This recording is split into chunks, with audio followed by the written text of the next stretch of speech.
welcome to Nature and Science Podcast, where science does care what you believe. I'm your host, Don Murphy.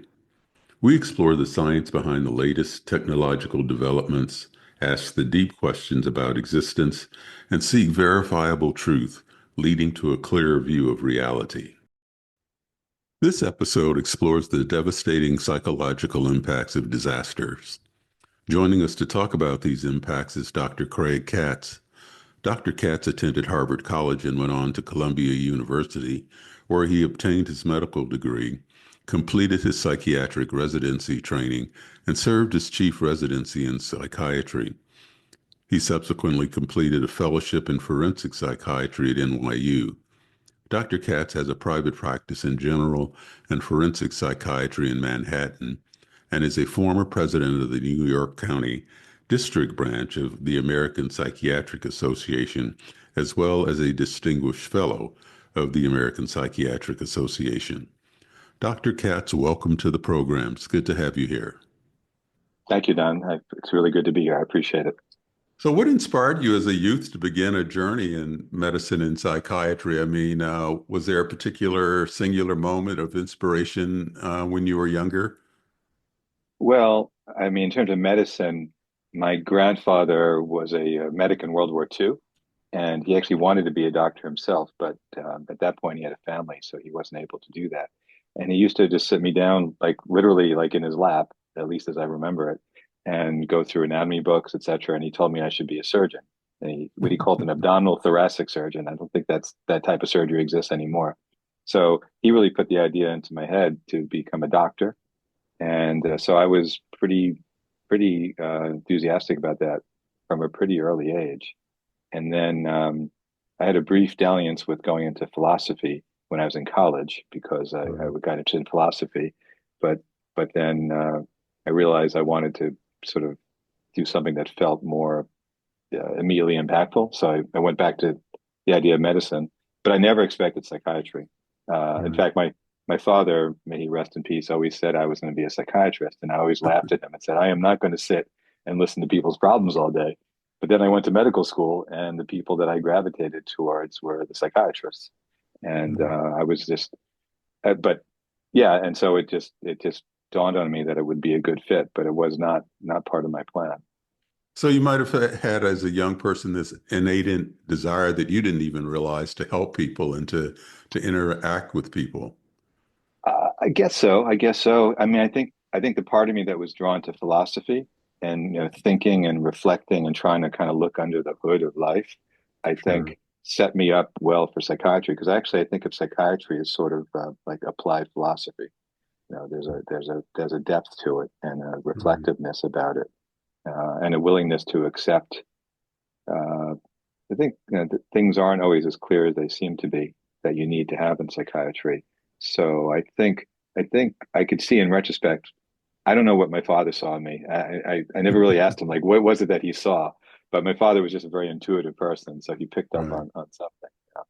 No, I understand.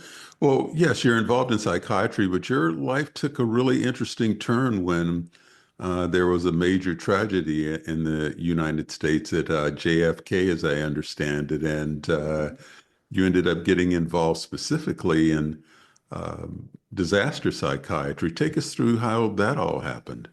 Yeah, no, you're exactly right. Yeah, I was a senior resident at Columbia here in New York in psychiatry. I was actually one of the chief residents, so I was in my final year and helping to kind of run some of the program. And there was an air crash of Swiss Air Flight 111, which had originated at LAX and then it stopped at JFK and was on its way to Paris and crashed off of Nova Scotia. And a request went out from the mayor's office. At the time, it was actually Mayor Giuliani, and he put out a request for psychiatrists or mental health professionals to go out to JFK because families were now coming in from all over the world. This was an international flight just to see, what happened to their loved ones. And it turned out there were absolutely no survivors, unfortunately. But we got permission from our residency director, like our bosses, basically a few of us, to go out there to JFK to Ramada Hotel, which is just on the outskirts of JFK, which was set up for the families. And we were there for a couple of days supporting the families, supporting the airline workers, um, and Mhm. realized that we actually had no idea what we were doing, and no one had really trained us to. We firstly didn't feel very well equipped to treat address trauma in general, and this is actually traumatic, what we call traumatic grief, like sudden, Mhm. horrible thing, and Mhm. uh, and so we just didn't believe, and we also didn't even know whose auspices we were there under, like etc. And so we found the work really compelling. There were four of us, good friends of mine. Three of us, not me, actually flew with the families up to Halifax to see, to see the site, etc. That was, of course, very important for the families. And afterwards, we sat down at a Chinese restaurant on the Upper West Side of Manhattan and said, like, what did we just do? And gee, maybe we'd like to be able to help like that in the future. And so we set up an organization, a nonprofit called Disaster Psychiatry Outreach, to try to use psychiatrists in particular to help out after disasters. But Well, but as you what did you do? I mean, you're thrown into this situation, and I think our listeners are, and I know I am thinking, well, what do you say? What do you do? I mean, you're a professional, and you yeah talked about, grief, psychiatry, and that part of it. So, were there specific steps that you take, or did you just hold hands, or did you just reassure people? Well, I mean, we were not that we had any preparation, so we were learning on the fly. But the way I put it is, when you do this kind of work, at least in the immediate aftermath of a disaster, first you have to think of yourself first as a person, second as a doctor, and third as a psychiatrist. So a lot of it is being human.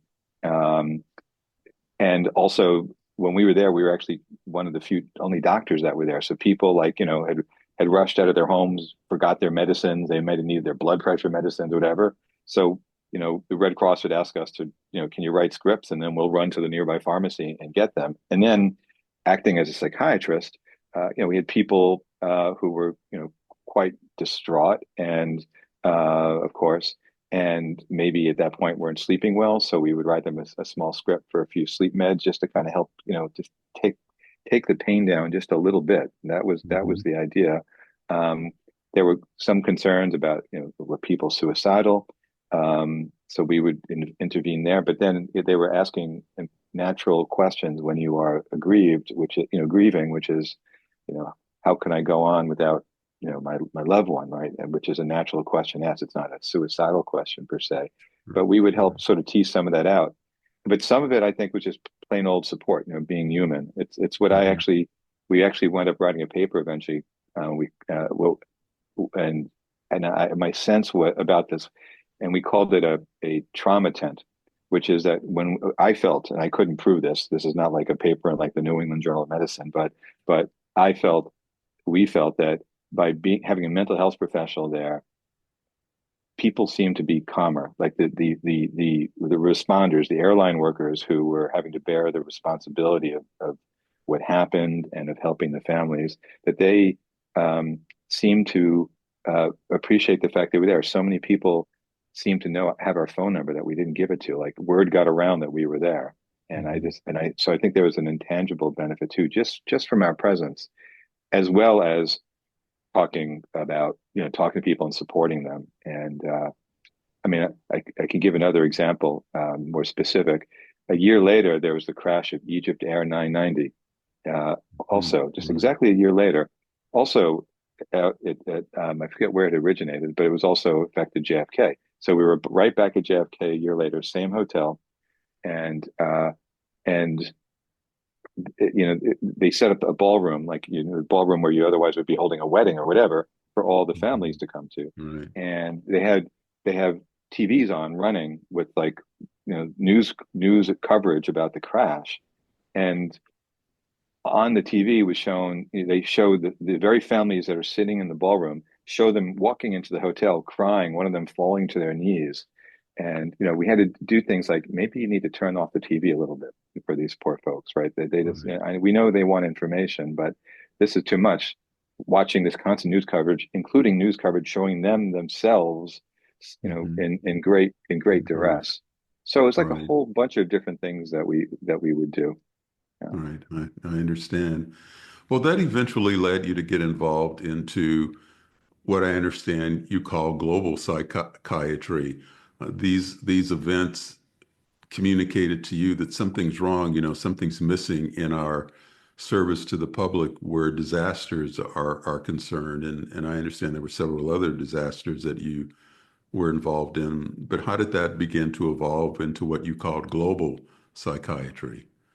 Well, I mean, from the very beginning, I was interested in the international aspect of the disaster work for whatever reason, and not having grown up doing much traveling, but for some reason, that's what I wanted to do was to help people overseas.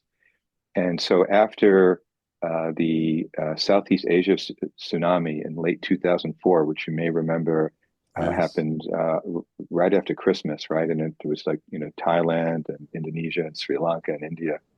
And so at that point, our disaster organization was functioning, and we'd set it up, and we went to Sri Lanka because actually one of my colleagues on our board was Sri Lankan, so we had some connection there. And we went, and one of the things that we did is we went around to schools. This is a very common thing in the post-disaster setting. Go around to schools, talk to teachers and administrators, and make sure that they know how to recognize when their students are in too much distress and how to respond to it in a very basic way. Sure. Sure. So, and we were at one school and we were talking, and then a teacher stood up and said, thank you for coming. And I forget their exact words, but they said, thank you for coming, but where were you before? We needed help in mental health before. And that really, really hit me hard because I saw how much work we had to put into to go to Sri Lanka. Like just so much work. It was like lifting the space shuttle to get there. And See. and Right. it and I realized in a place like Sri Lanka, like a lot of the world, the mental health system, under the best of circumstances, it is itself a disaster. There are very, very few resources, very Mm. little awareness. And so that started my shift in my mind to thinking more about development work. In other words, improving access to mental health care under normal times and making communities mentally healthier and not waiting for a disaster. And in the rare, although increasingly less rare incident of a disaster, communities will be better and start from a better place from a mental health perspective, and they'll be able to cope better. So that started my shift. And at the time, I work at Mount Sinai, at the Icahn School of Medicine at Mount Sinai in New York. Colleagues of mine in pediatrics and emergency medicine were setting up a global health center, and they were very open to having psychiatry be a part of it. So, that experience and lining up with an increasing interest in the medical education world in global health enabled me to make to at least begin to make this shift. So you've mentioned we've used the word mental health quite a few times here. What exactly is mental health, and how do you gauge, in a community that a community is lacking mental health or its people are not mentally healthy? And then how do you begin to put in place systems and programs to promote mental health? And then I would suppose as a scientist or a doctor, you would have to gauge whether or not you're being successful. So what is that component like? You're asking lots of great questions. It's interesting defining mental health. When I lecture about global mental health, it's one of the places I start. I ask the students in the room or the doctors, like, how do you define mental health? Because I think different people have different, conceptions of what it is. I think even if you asked a bunch of psychiatrists, you'd begin to get different answers. I think of mental health as a state of balance between all the different demands that are placed on one, both bodily demands, emotional demands, interpersonal demands, and even demands of the environment. All the different neat things that are placed on you. A state of a relative balance, along with a sense that if things get thrown off, you can put that balance back in place. A sense that you can cope basically with stresses that throw you off balance. Now the World Health Organization has a different, its own very specific, more refined definition of that, where they talk about the ability to cope and a state of well-being where you can cope well with stresses and contribute to your community well. That's how they talk about mental health. Um, and I could go on because that's like a whole discussion too. Does mental Sure. health include being happy? I actually think it does, even though the definition that I just gave you, my own personal definition, doesn't include that. But I think mental health includes feeling a relative state of contentment or happiness. But if you go to a lot of countries around the world and low and middle income countries, happiness is really not a priority. It is more like the World Health Organization definition. Are you in a good enough state of mind that you can contribute to your community and your family, right? And this has to do with societies that are a little bit more collectivist, where it's less about the individual and more about the community that you're in. Including in places in South America as Sure. well. And so there are a lot of different definitions of mental health. That being said, how do you get a mental health? How do you get a community mental healthier? I think it's sort of two parts. It's making sure that there are services available. Well, it's multiple parts. Once somebody has a mental health problem, then it's a matter of, are there services for them? One, and two, are they willing and able to access them? Right. So Sure. one is you need to have the resources. So there's something called the mental health gap, which is the difference between the amount of need and the amount of resources. Right. And in much of the world, there's a vast mental health gap. Even here in New York City, where we have a lot of mental health professionals, there's still shortage areas even here in New York. So, so the idea is, how do you narrow that gap? And so you have to increase the resources somehow, Sure. and and then you got to get the people to use them, which involves reducing stigma. You could also think about improving mental health by reducing some of the problems that contribute to mental health. Some of it is Sure. biological, right? Some of us have a biological vulnerability, but there are also elements of the environment that contribute to mental health. So, things that are beyond my ability to change, right? But when people live in financial insecurity, personal insecurity, if they live in crime, crime-ridden areas, um, even things like that, what we call socioeconomic determinants of health. That is Sure. like a bigger question, like at a society level. So those are all the different ways. But as a psychiatrist, unfortunately, I'm in no position, unfortunately, to change all these big social determinants. Um, Right. but But there are social programs where societies and governments interact with healthcare professionals, whether it be through the WHO, the World Health Organization, or universities or social worker networks, where they try to tackle, of course, some of these problems. But then beyond that, and things that you've been involved in are natural disasters. I mean, these are external things.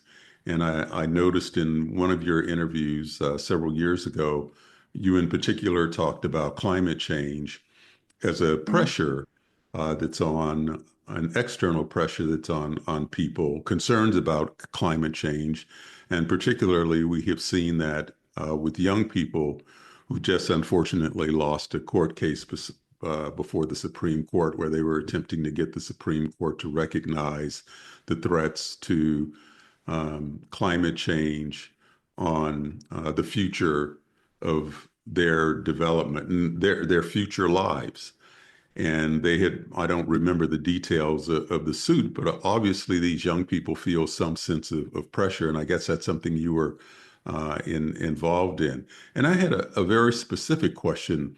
I mean, when we talk about whether it's, climate change or any kind of external natural disaster, and but in the sense of climate change, if a teacher is communicating the threats of climate change to young people, children in particular, can this be traumatizing if they don't offer solutions or talk to the young people about how to get involved in a proactive way where they don't feel some sort of doom, I guess you might say.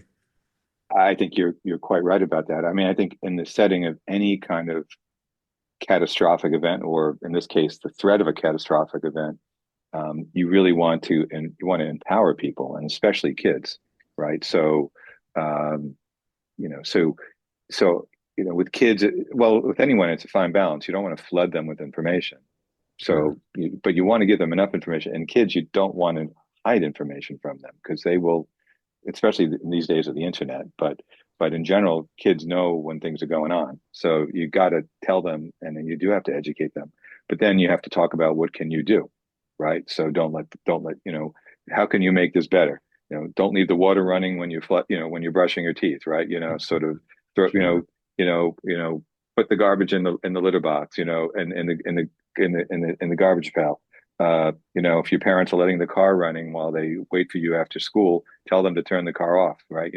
So giving constructive advice. So I think that is absolutely true. But I also think with kids, you probably have to make, depending upon their age, you have to make climate change concrete. It's otherwise it's too big for them to grasp. Like high school students can, but like school age, you got to give them concrete examples. This is in terms of teaching them, right? Remember that rainstorm last week? They're happening more often. Do you ever think about that? Do you know why that's happening, etc.? Right, I understand. Yeah, Well, this is a digression, but when I think about this, I don't want to make this too personal, but I'm sure I'm a little bit older than you, and we grew up with drop and cover and the threat of nuclear war every single day. I was just talking with my wife about that, and neither of us remember as children being too traumatized by that because we weren't given any information other than, something, quote, bad could happen and you need to get under your desk to if you want to survive, if you want to sure. survive. So I guess as you were saying, there's this fine balance between what you tell young children and what you withhold to protect them so that they aren't traumatized. Yeah, it's interesting. I was talking with a colleague about this who was maybe older than both of us, and he was talking about the looming nuclear threat that many of us did seem to grow up under, and I also remember going under my desk at school. But what I that didn't scare me. What scared me was a movie the day after that was on TV that was all about what it would be like after a nuclear bomb, Right. and I still remember that so well. Now, did that like damage me? No, but it was very very scary. Right. And I do think because so many people talked about that movie at the time, um, that I think school, from what I can recall, my school could have done a better job talking about it and Right. processing it better. Right, I understand. So Yeah. you've written a book about your experiences, and maybe in that book you give a really good overview of what you're trying to accomplish as a psychiatrist in terms of global psychiatry and what impact you're trying to have. Talk a little bit about your book Unseen and what you're trying to communicate there. Yeah. So it's called Unseen because the idea, well, we have a manual for how to do global mental health work for mental health professionals that's called Seeing the Unseen. And so I took that word unseen from that book. So that was a book more for like professional practice in this area. And I took that word and put it into this book. And the idea is, the mental health issues often, you don't know what somebody's going through. Now, some people who are severely mentally ill, maybe it's more obvious, but for most people, the suffering goes on, inside and you don't see it. And so that's one reason I called it unseen. And the other reason is just because I think when people often think about global health, or they may not know that what they're thinking about is called global health, but when they think about like health problems overseas, they imagine, HIV, tuberculosis, malaria, like infectious diseases. But mental health problems, and this is the big motivator for me writing this book for a popular audience. Um, and the motivator is that mental health problems as a class are the largest cause of what we call morbidity, suffering, Mm. measurable suffering in the world, the class of mental health problems. And major depression, or what we sometimes just call depression, the most common form of depression, is in most studies the second largest of all health conditions, second most common cause of problems in quality of life and more, what we call morbidity and functioning of all health problems. Number one is actually lower back pain. I And understand. then, Before you go on, just because it's so much in the worldwide lexicon, and you hear it every day on commercials, drug commercials, and in social situations and in homes, you hear the word depression. So as a psychiatrist, as a doctor, what's the clinical definition of depression, and how do you know somebody's depressed? Well, yeah. So what I would say, I would call it clinical depression. So clinical depression is a form of depression that requires clinical attention. And the way you distinguish it is in at least probably three ways. One is that it's not just about depressed mood. It's, major depression involves three different categories of symptoms. One of them should be depressed mood because it's a mood problem or a loss of interest. But then the other two are like it affects you physically and it affects your cognitively, the way you think, right? So it's a syndrome. And so depression, clinical depression is a mood problem that also affects your sleep, your appetite, your physical energy. It also affects the clarity of your thinking. It could affect the clarity of your thinking, even or it can make your thinking slow down or speed up. It could also cause you to feel especially badly about yourself in a way you don't normally feel. And worst of all, it can contribute to suicidality, thinking about or acting on suicidal thinking. So, Mhm. so major depression is a syndrome. So the three ways are it's a collection of symptoms, not just depressed mood. It's also the duration. By at least the definition in our books is it lasts for at least 2 weeks. But the basic idea is not so much, exactly counting that, but that it lasts a long time. It's not like a bad day, not like a bad Mhm. afternoon. And then Right. it's the intensity of it. It feels different than what we might say everyday sadness or everyday depression. There's a it's a pain. It actually feels like psychic pain. So that is, how I would roughly talk about major depression, and it's extremely common. Right. And so you were mentioning, you used the word morbidity. And so worldwide, this is one of the major health problems. Number two And it, and it, worldwide. and it would be in the category that it's often unseen. Is that your point? Yes. So the idea is that it goes unseen for at least two reasons. One is, at least let's say, for example, major depression. People when they are clinically depressed tend to withdraw. You don't see them, right? They don't get out of bed. They don't get out of their homes. They tend to be, even when they're in public, more withdrawn. So it's easy to, in a sense, not see them. Two is that in most places around the world, because of that mental health gap that I described, resources are so short that, as my grandmother used to say, the squeaky wheel gets the oil. So, in other Mhm. words, someone who has a severe mental illness who may be psychotic and may be acting in a bizarre fashion, talking to themselves or not taking care of their hygiene because they're so ill, they get noticed more than the person with major depression. Um, so, so yes, so in some part with the unseen, I'm trying to draw attention, well, one, to the entire class of mental health problems for people here, let's here, by which I mean like in the West, in the US, that around the world, mental health is a very, very big problem. And two, that there are, even when you go around the world in places, people don't see the problem that's right there in front of them because they don't really know about what mental health was. What we might say they don't have mental health literacy. It's just not in the culture. It's not in the lexicon. Uh, Mhm. and if they see it, they're actually probably scared of it. Very highly stigmatized. They don't see it as a medical problem. They may think somebody is possessed. And so I try to open up people's eyes from different perspectives in writing the book. Mhm. I'm also, I should add, trying to open the eyes of two other audiences, um, which is one is uh, funders like philanthropists, foundations, because people just don't really, it's hard enough to get people to pay for mental health here in the US. If you take that overseas, it's even harder. And the other is to get mental health professionals interested in going to places and trying to help reduce the mental health gap because Right. the field of mental health has tended to be a little bit more reactive. We expect people to come to us, come to our offices, rather than going out there in the world.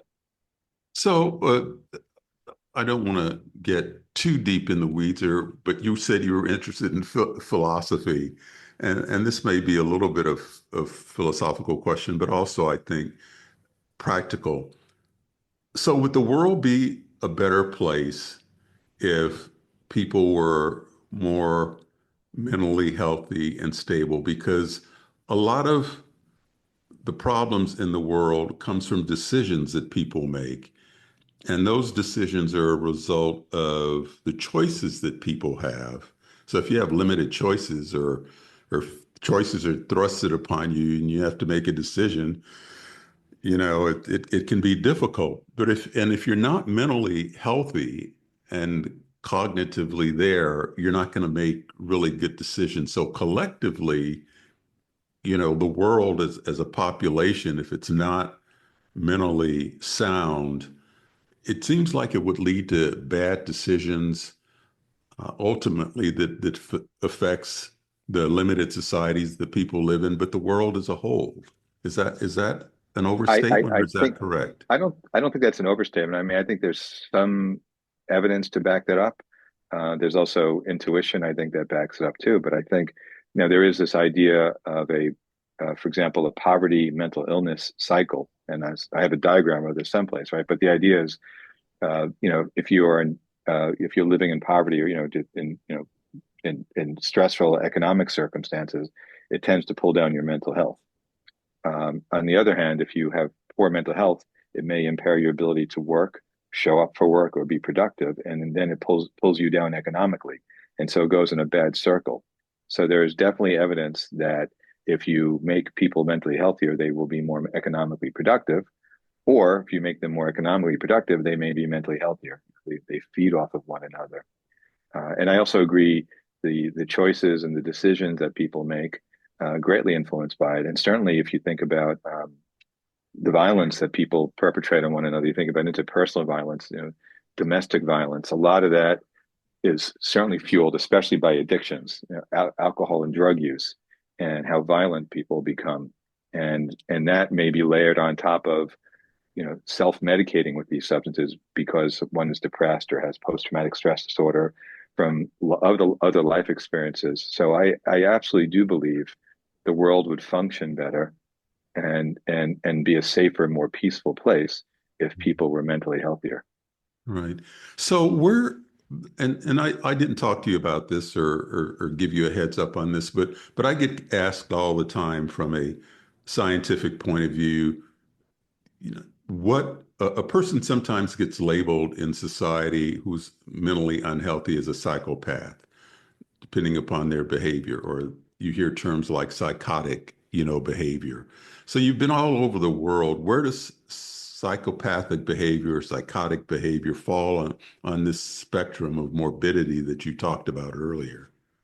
Well, psychotic illnesses like schizophrenia are, prevalent around the world. They're not as prevalent as major depression, but it is out there.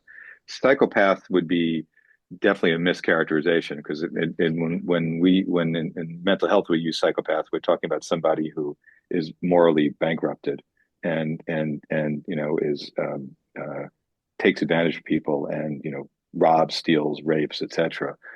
So that would be like in this completely different category, But psychotic is a psychosis is a symptom, and so somebody is psychotic, then it means they're hearing voices or they're experiencing delusions, and that's the kind of problem that probably does get attention around the world because people with those problems tend to, for lack of a better word, wear it on their sleeves. They tend to act strangely. They tend to be more obvious. So they get attention, but often they get attention in very uh, uh, often even harmful ways. So, in some parts of Africa, there are like these religious camps where people with severe mental illness, like a psychosis, like schizophrenia, get brought to this camp, and then they get like chained to trees, and then they try to perform these sort of rituals on them, but it doesn't work. So they get attention, but they often get the wrong attention, and they actually probably get abused because of that. Understand. So in the United States, we're still experiencing the effects of the closing of many mental facilities from the 1980s. And I know you've mentioned this in some of your talks that I've heard. So how's global mental health programs mitigated these effects, or do you put the things that are happening in the United States under that same umbrella?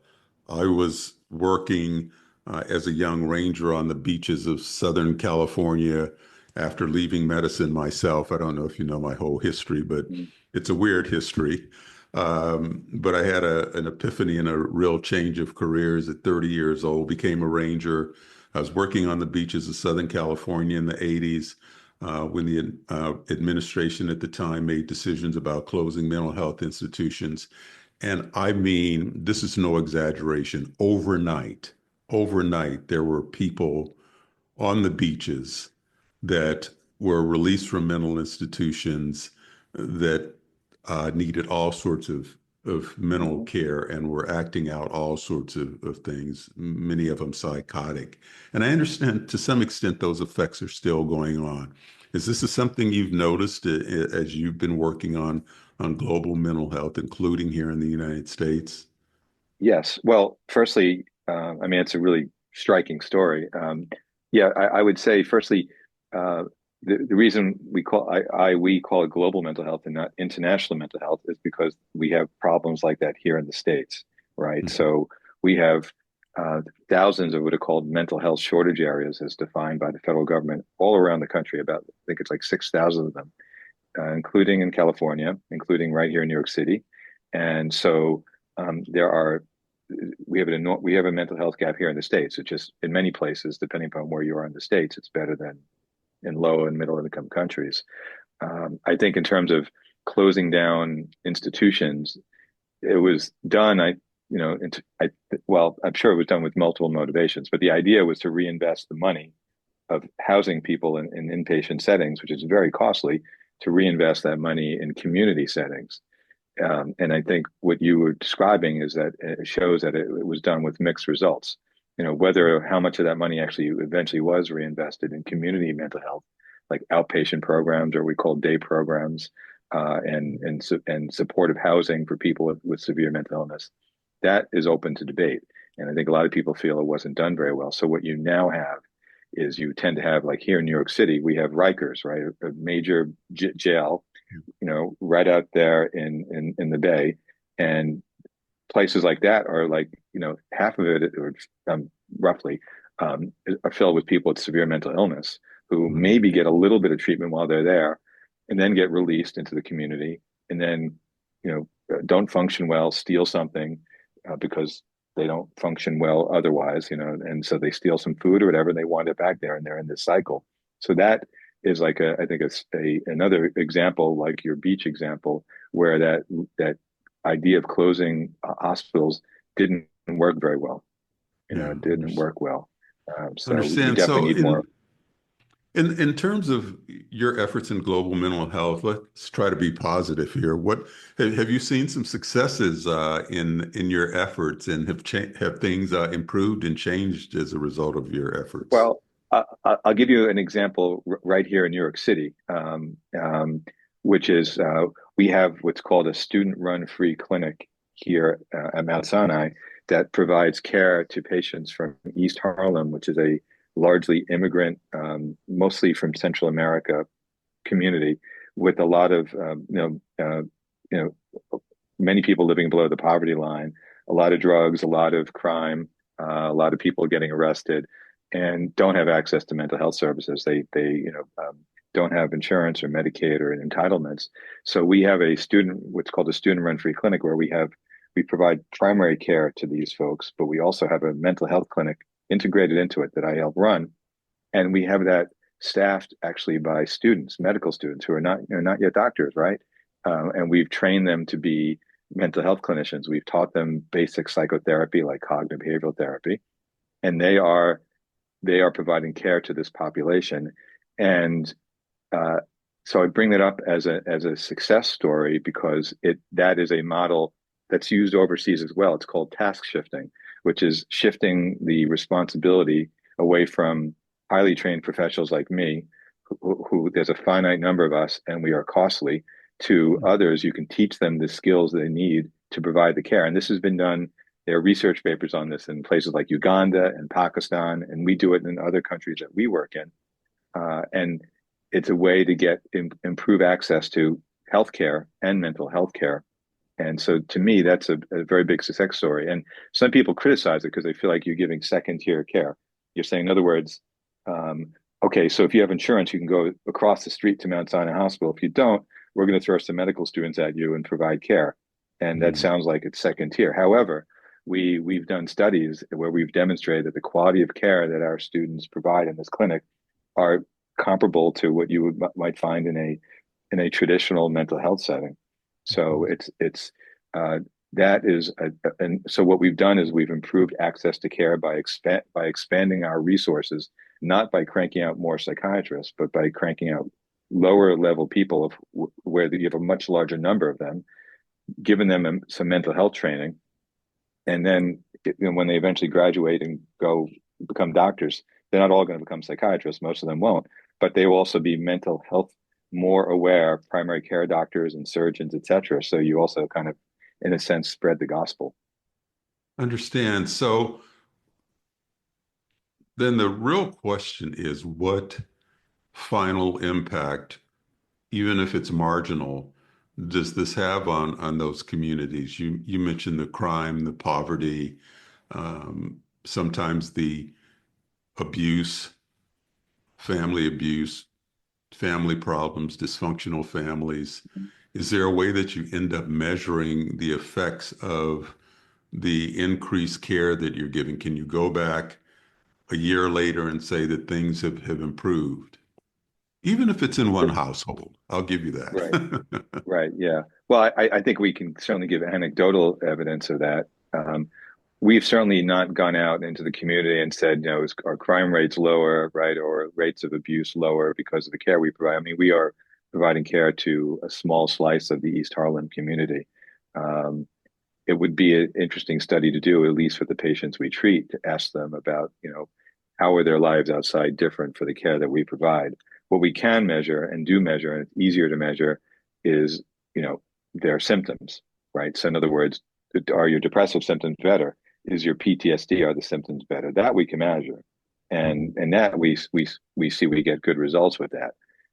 We are going on the assumption, and it is admittedly an assumption, that if we reduce their symptom burden and make their depression go away, that they are going to be better spouses, parents, workers, et cetera. They're going to be able to better show up for work.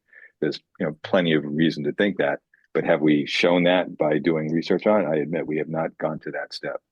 Mhm. Well, that would be very interesting. It seems like some of your medical students could have a survey that they use at some point in their stage of care that tends to measure what the outcomes are. That would be a very interesting, survey. I think it would end up in the New England Journal of Medicine if you were able Finally. to to follow up like that. Yeah, yeah. So we're going to wrap this up here with a philosophical question, which I'm sure you'll appreciate because I ask all of my guests this, and that's has there been an experience in your life that you would term transcendent, or something that happened that changed the way you view life totally and made you think about things differently?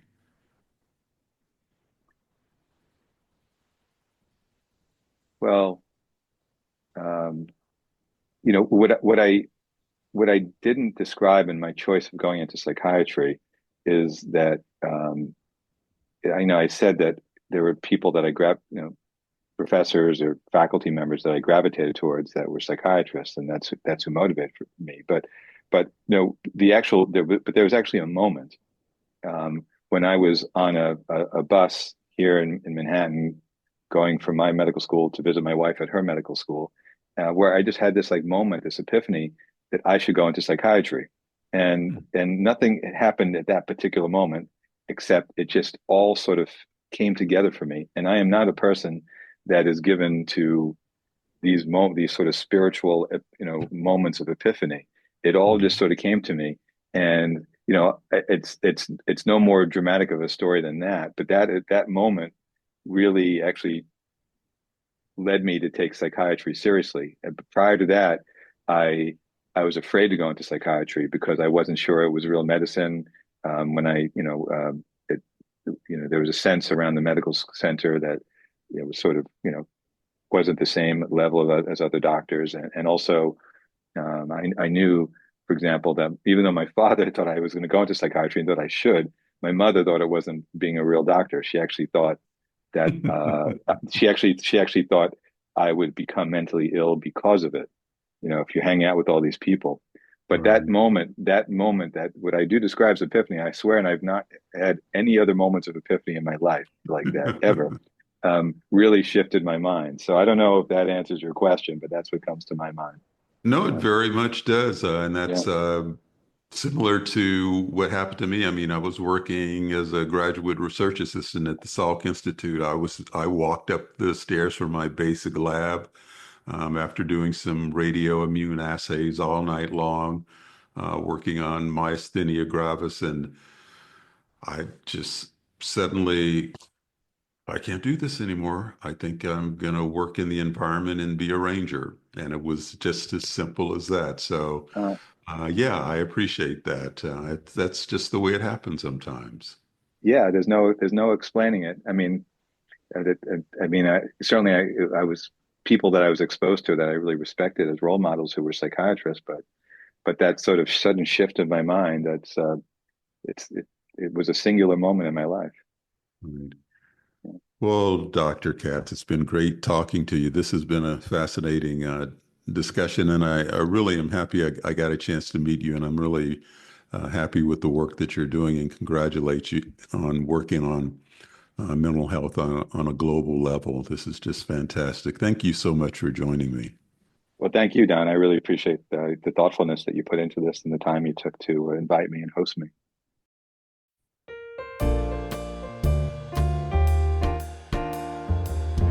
Thank you for joining me on this episode of Nature and Science Podcast, where science does care what you believe. You can now become a supporter of the podcast by becoming a member at patreon.com/Nature and Science Podcast.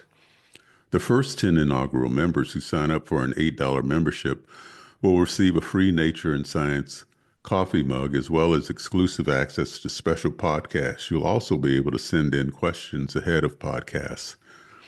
Don't forget to hit the like button and subscribe to the podcast. As always, stay safe, share happiness, and remember, never stop questioning. Curiosity has its own reason for existing.